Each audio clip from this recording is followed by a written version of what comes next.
Dear student, आज की class में हम आप लोगों के सामने वीडियो का पेपर जो 2016 में हुआ था, इसके पहले जो है हमने 2018 में वीडियो के प्रीवियस ईयर के पेपर को हमने पूर्ण रूप से दोनों शिफ्टों के पेपर को हमने सॉल्व करा दिया।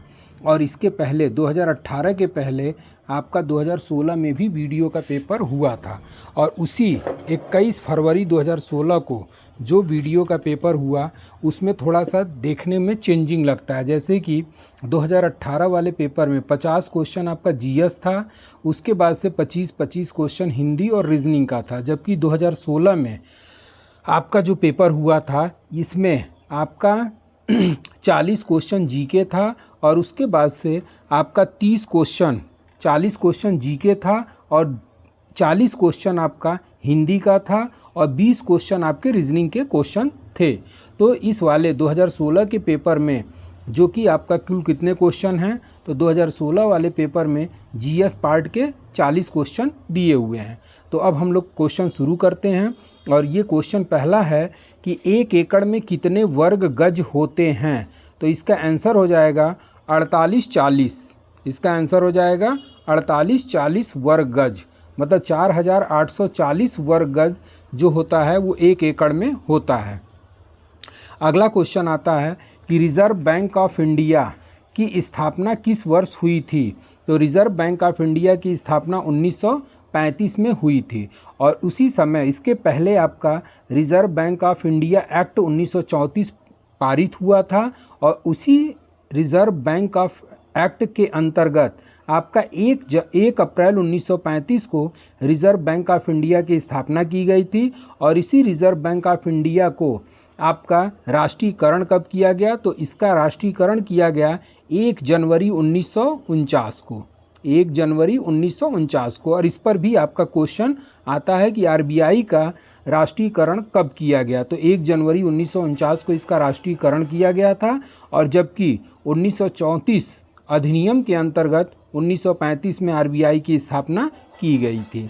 अब अगला क्वेश्चन आता है कि उत्तर प्रदेश राज्य का राज्य पक्षी कौन सा है। तो उत्तर प्रदेश का जो राजकीय पक्षी है वो है आपका सारस या क्रॉन्च, सारस या क्रॉन्च। जबकि राजकीय पशु के रूप में आपका बारहसिंघा होता है। ये सब भी आप लोग थोड़ा तैयार कर लीजिएगा क्योंकि ये नॉर्मल क्वेश्चन वीडियो वगैरह या लेखपाल वगैरह के एग्ज़ाम्स में आते रहते हैं। तो उत्तर प्रदेश का राजकीय पशु जो है वो बारहसिंघा हो गया। राजकीय मछली जो हो गई वो राज्य की मछली जो होती है वो चीतल। और जबकि राजकीय वृक्ष जो है वो अशोक है। और राजकीय पक्षी क्या है, तो सारस अथवा क्रॉन्च है। ठीक, उसके बाद से अगला क्वेश्चन आता है। और अगला क्वेश्चन ये है कि किस राज्य सरकार द्वारा सबसे पहले किसानों के लिए प्रमाणित बीज पर प्रत्यक्ष लाभ हस्तांतरण की सुविधा आरंभ की गई। तो इसका आंसर हो जाएगा आपका उत्तर प्रदेश। चूँकि यूपी से रिलेटेड ये एग्ज़ाम है तो जाहिर सी बात है कि यूपी से ही आपका करंट अफेयर्स प्रदान करेगा। तो उत्तर प्रदेश इसका आंसर होगा। और उत्तर प्रदेश सरकार द्वारा किसानों के लिए प्रमाणित बीज पर प्रत्यक्ष लाभ हस्तांतरण की सुविधा जो आरंभ की गई थी वो किस वर्ष की गई थी, तो ये आपका किया गया था 2015 में। ठीक, अब अगले क्वेश्चन पर आते हैं। और अगला क्वेश्चन है कि किसी ग्राम पंचायत द्वारा उप प्रधान को पद से हटाने के लिए कम से कम कितने पंचायत सदस्यों का समर्थन आवश्यक है। तो इसका आंसर हो जाएगा आपका 2/3। और जो पंचायती राज अधिनियम है उस पंचायती राज अधिनियम के अंतर्गत ग्राम पंचायत द्वारा उप प्रधान को पद से हटाने के लिए 2/3 सदस्यों का समर्थन होना आवश्यक है। लेकिन यह प्रस्ताव जो है जिला पंचायत अधिकारी को भेजा जाता है। और इस अविश्वास प्रस्ताव 1 वर्ष का कार्यकाल पूरा होने के पश्चात ही क्या किया जाता है, प्रस्तावित किया जाता है। यदि एक बार प्रस्ताव निरस्त हो जाता है तो फिर 1 वर्ष तक कोई भी अविश्वास प्रस्ताव नहीं लाया जा सकता। अगला क्वेश्चन आपका है कि किस शहर को अभी तक राष्ट्रीय राजधानी क्षेत्र में शामिल नहीं किया गया है। किस शहर को अभी तक राष्ट्रीय राजधानी क्षेत्र में शामिल नहीं किया गया है। ऑप्शन आपका जिंद, करनाल, अलीगढ़ और मुजफ्फरपुर। तो इसका आंसर हो जाएगा आपका अलीगढ़। और अलीगढ़ को एनसीआर, राष्ट्रीय राजधानी क्षेत्र को ही क्या शॉर्ट में कहते हैं, एनसीआर। क्या कहते हैं, एनसीआर।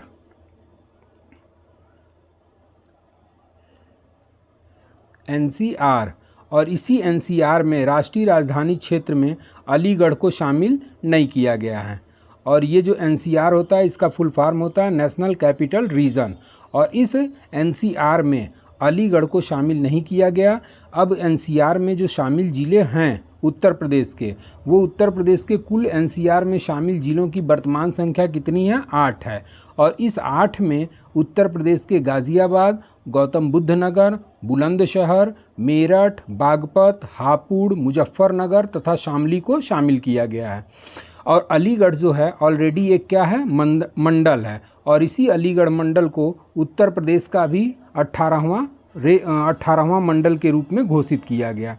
अब आते हैं हम लोग अगले क्वेश्चन पे कि हाल ही में उत्तर प्रदेश राज्य का नाम Guinness book of world record में मुख्यमंत्री अखिलेश यादव द्वारा चलाए गए किस अभियान के लिए दर्ज किया गया? तो इसका आंसर हो जाएगा क्लीन यूपी ग्रीन यूपी। और ये उत्तर प्रदेश 2016 में आपके जो मुख्यमंत्री थे वो अखिलेश यादव थे, और इसी अखिलेश यादव के द्वारा 7 नवंबर 2015 को 7 नवंबर 2015 को इनके द्वारा क्लीन यूपी ग्रीन यूपी नामक योजना चलाई गई थी, जिसके अंतर्गत क्या करना था? तो आपका सबसे ज़्यादा वृक्ष लगाने का अभियान स्टार्ट किया गया, और एक ही दिन में उत्तर प्रदेश के विभिन्न जिलों में कुल मिलाकर के 10 लाख वृक्षारोपण किया गया, जो अपने आप में Guinness book of world record में दर्ज हुआ। अब आते हैं हम लोग अगले क्वेश्चन पे कि वर्तमान में उत्तर प्रदेश में कितने ग्राम पंचायत हैं? तो अब ये चूँकि 2016 का पेपर है, तो इस 2016 के पेपर पे के आधार पर अगर देखा जाए तो वर्तमान में लगभग 52,000 उत्तर प्रदेश में ग्राम पंचायत हैं। लेकिन अब अगर आज के समय में ये देखा जाए तो आज के समय में 2023 में उत्तर प्रदेश में आपका ग्राम पंचायतों की संख्या लगभग 59,000 के लगभग हो चुकी है। तो इस क्वेश्चन को आप लोग थोड़ा सा देख लीजिएगा। देखने का मतलब ये है कि ये 2016 के डाटा के आधार पर है, 2015-16, जबकि वर्तमान में क्या चल रहा है? 2023 चल रहा है। और इस 2023 के आधार पर ग्राम पंचायतों की संख्या उत्तर प्रदेश में लगभग 59,000 हो चुकी है। अगला क्वेश्चन कि निम्न में किसने कभी भी भारत के उप प्रधानमंत्री के रूप में कार्यभार नहीं संभाला? तो आंसर हो जाएगा आपका बीपी सिंह। जबकि मोरारजी देसाई, देवीलाल, लालकृष्ण आडवाणी ये तीनों उप प्रधानमंत्री के रूप में कार्यरत थे। और इसको हमने पॉलिटी के क्लास में आप लोगों को अब तक हुए उप प्रधानमंत्री टोटल इसको हमने आप लोगों को बता दिया है, जिसमें प्रथम उप प्रधानमंत्री के रूप में आपके सरदार वल्लभ भाई पटेल हुए थे, और अंतिम उप प्रधानमंत्री के बाद हुए थे आपके लालकृष्ण आडवाणी। और लालकृष्ण आडवाणी के बाद से उस समय लालकृष्ण आडवाणी उप प्रधानमंत्री के पद पर आसीन हुए थे, जबकि अटल बिहारी वाजपेयी प्रधानमंत्री के पद पर आसीन हुए थे। और उसके बाद से कोई भी भारत में उप प्रधानमंत्री के पद पर निर्वाचित या नियुक्त नहीं किया गया। अगला क्वेश्चन, किसी विधानसभा में भारत के संविधान के अनुसार कम से कम और अधिक से अधिक कितने सदस्य हो सकते हैं? तो इसका आंसर हो जाएगा आपका 60 और 500। किसी भी विधानसभा में सदस्यों की जो न्यूनतम संख्या निर्धारित की गई है वो 60 से कम नहीं होगी, और विधानसभा में अधिकतम सदस्यों की संख्या जो है आपका 500 से अधिक नहीं होगी। जबकि उत्तर प्रदेश विधानसभा में सदस्यों की संख्या कितनी है वर्तमान में? तो 403 है। अगला क्वेश्चन कि निम्न में कंप्यूटर नेटवर्क में क्या अद्वितीय है? तो इसका आंसर हो जाएगा आपका वर्क ग्रुप का नाम। और ये जो वर्क ग्रुप का नाम होता है ये अद्वितीय नहीं माना जाता, जबकि आईपी पता, कंप्यूटर का नाम, ये सभी क्या होते हैं? एक तरीके से अद्वितीय होते हैं। और हर नेटवर्क में एक तरीके से पता ही एक मुख्य रूप से शामिल किया जाता है, जबकि वर्क ग्रुप जो है ये आपका अद्वितीय में शामिल नहीं है। अगला क्वेश्चन आता है कि कंप्यूटर प्रणाली में सीडी रोम द्वारा क्या दर्शाया जाता है? तो इसका आंसर हो जाएगा ऑप्टिकल डिस्क। इसका आंसर हो जाएगा ऑप्टिकल डिस्क। और कंप्यूटर प्रणाली में जो सीडी रोम होता है वो ऑप्टिकल डिस्क को ही क्या करता था? दर्शाता है। जबकि आपका इस ऑप्टिकल डिस्क को पढ़ने के लिए लेज़र बीम का प्रयोग किया जाता है। ठीक। अगला क्वेश्चन कि माइक्रोसॉफ्ट एक्सेल की कंप्यूटर फाइल को किस प्रकार का नाम दिया जाता है। तो इसका आंसर हो जाएगा .xlh। अब अगले क्वेश्चन पे हम लोग आते हैं और अगला क्वेश्चन है कि कौन सा एक कंप्यूटर ऑपरेटिंग सिस्टम नहीं है। कौन सा एक कंप्यूटर ऑपरेटिंग सिस्टम नहीं है। तो इसका आंसर हो जाएगा आपका MS वर्ड। और जो ये MS वर्ड होता है, ये MS वर्ड जो है चित्र तथा ग्राफिक्स के निर्माण के प्रयोग में लाया जाता है। बाकी जितने हैं वो सभी क्या हैं, कंप्यूटर ऑपरेटिंग सिस्टम हैं। और MS वर्ड जो है ये कंप्यूटर ऑपरेटिंग सिस्टम नहीं माना जाता। इस MS वर्ड का प्रयोग जो है चित्र तथा ग्राफिक्स को तैयार करने में इसका प्रयोग किया जाता है। अगला क्वेश्चन कि कंप्यूटर में कौन सी इनपुट डिवाइस नहीं है। कंप्यूटर में कौन सी इनपुट डिवाइस नहीं है। तो ये आपका हो जाएगा प्रिंटर। इनपुट का मतलब कि आपका जो कंप्यूटर से रिलेटेड है, और कंप्यूटर से रिलेटेड जो भी चीज़ें होती हैं जैसे कीबोर्ड हो गया, माउस हो गया, प्रकाशीय पेन हो गया, स्कैनर हो गया, बारकोड रीडर हो गया, डिजिटल कैमरा हो गया, ये सब क्या होते हैं। तो ये सारी चीज़ें जो हैं ये एक तरीके से इनपुट डिवाइस के अंतर्गत शामिल होती हैं, जबकि आपका प्रिंटर जो है ये इनपुट डिवाइस न होकर के ये आउटपुट डिवाइस के रूप में माना जाता है।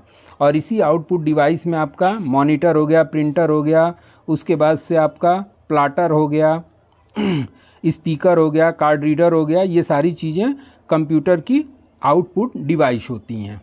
अगला क्वेश्चन कि विश्व जनसंख्या दिवस कब मनाया जाता है। तो इसका आंसर हो जाएगा आपका 11 जुलाई। और इसी 11 जुलाई को प्रत्येक वर्ष आपका विश्व जनसंख्या दिवस के रूप में मनाया जाता है। और थोड़ा सा कोशिश ये करिएगा कि इस वाले एग्ज़ाम्स में आप जनसंख्या से रिलेटेड क्वेश्चन ज़रूर देख लीजिएगा। जैसे कि आपका 2011 की जनगणना का नारा क्या था, 2011 की जनगणना का शुभंकर क्या था, उसके बाद से उत्तर प्रदेश की जनसंख्या कुल कितनी थी, साक्षरता दर कितनी थी। तो ये सब सारे क्वेश्चन आप थोड़ा सा जनसंख्या पे आप ज़रूर देख लीजिएगा, आने की संभावना बन जाती है।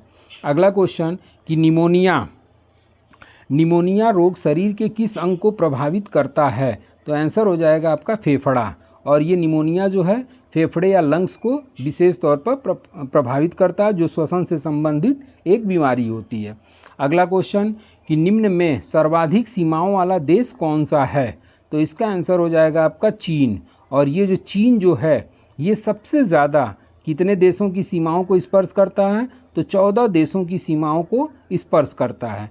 जबकि भारत के संबंध में अगर पूछा जाए तो भारत कुल मिलाकर के कितने देशों की सीमा को स्पर्श करता है। तो 7 देशों की सीमा को स्पर्श करता है। और इसका ट्रिक हमने आपको YouTube चैनल पे पढ़ाया हुआ है कि वो 7 देश कौन कौन से हैं जो भारत की सीमा को स्पर्श करते हैं। उसके साथ साथ इस पे जो अगले क्वेश्चन बन जाते हैं कि नेपाल को छूने वाले भारतीय राज्य कौन कौन से हैं। हालांकि इतना दूर तक मत जाइएगा, इसमें ये क्वेश्चन पूछ देता है कि उत्तर प्रदेश का कौन कौन सा ज़िला नेपाल को स्पर्श करता है।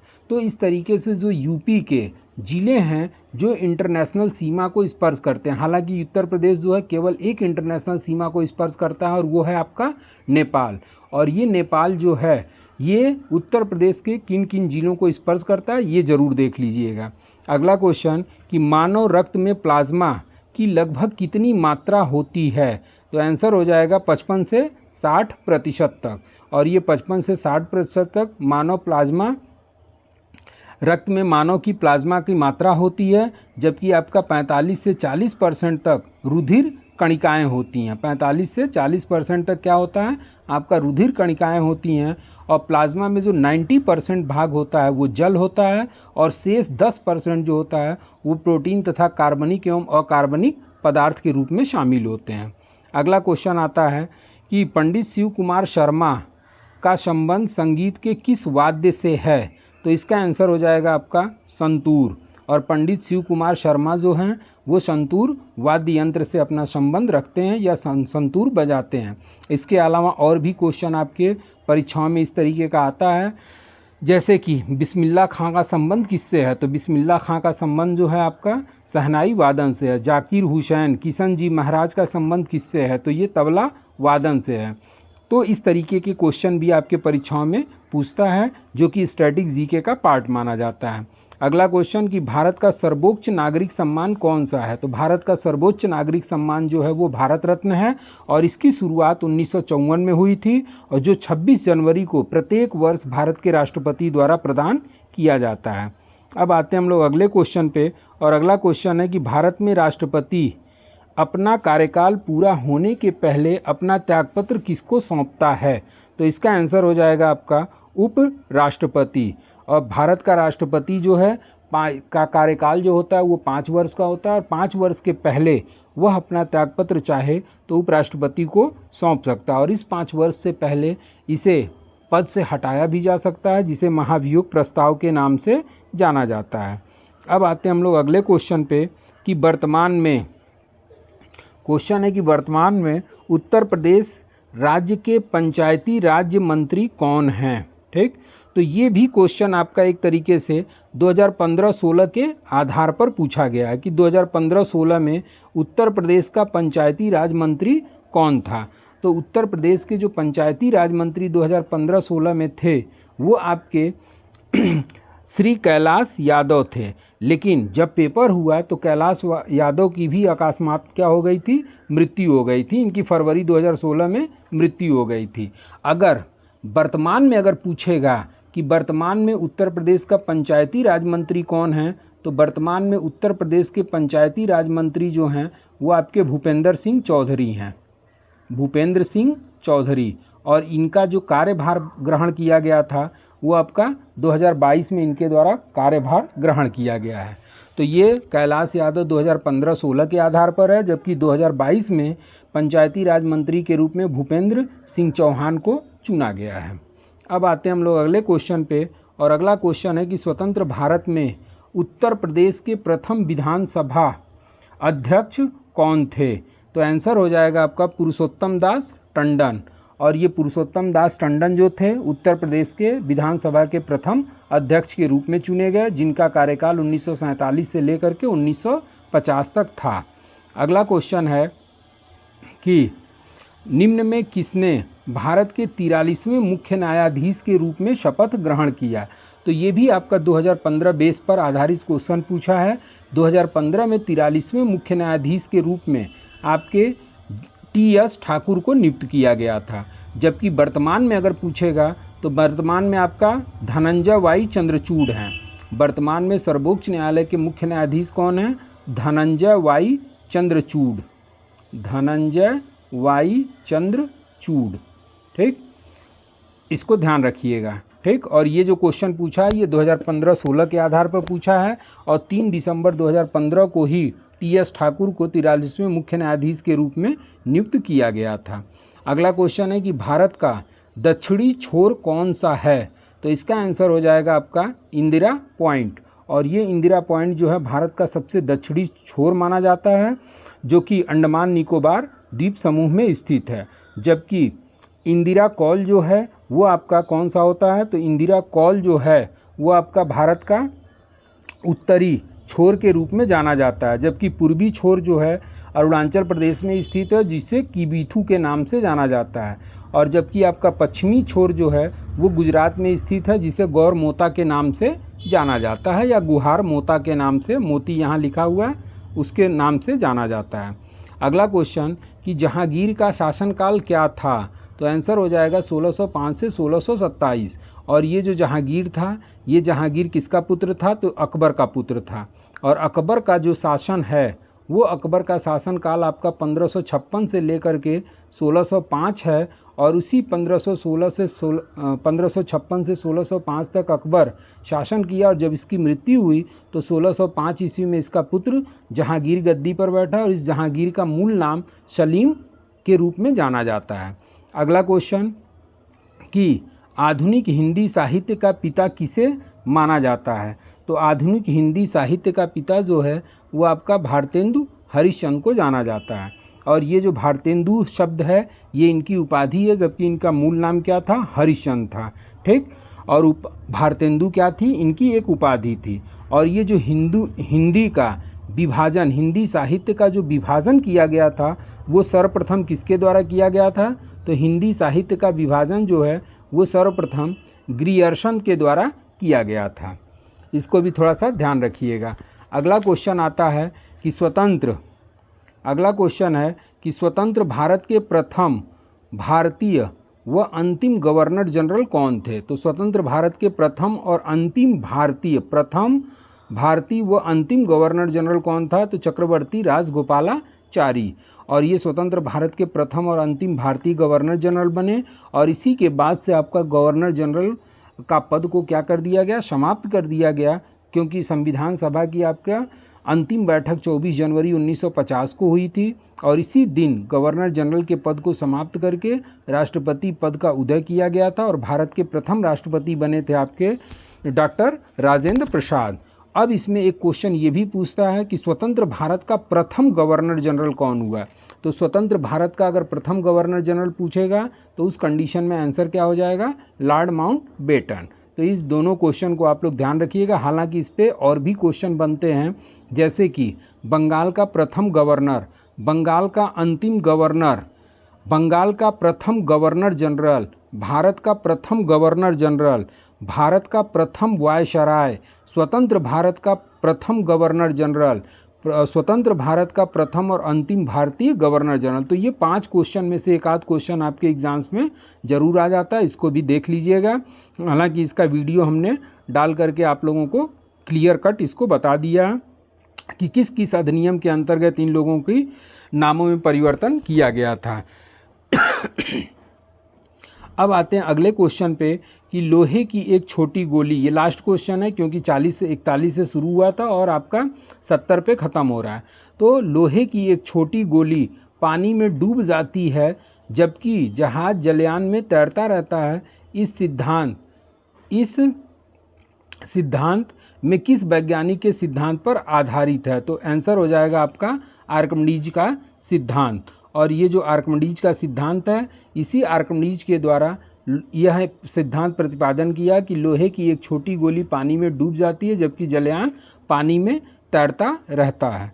तो इस तरीके से आपका ये जितने भी आपके 2016 में क्वेश्चन आया हुआ था उसको मैंने सॉल्व करा दिया।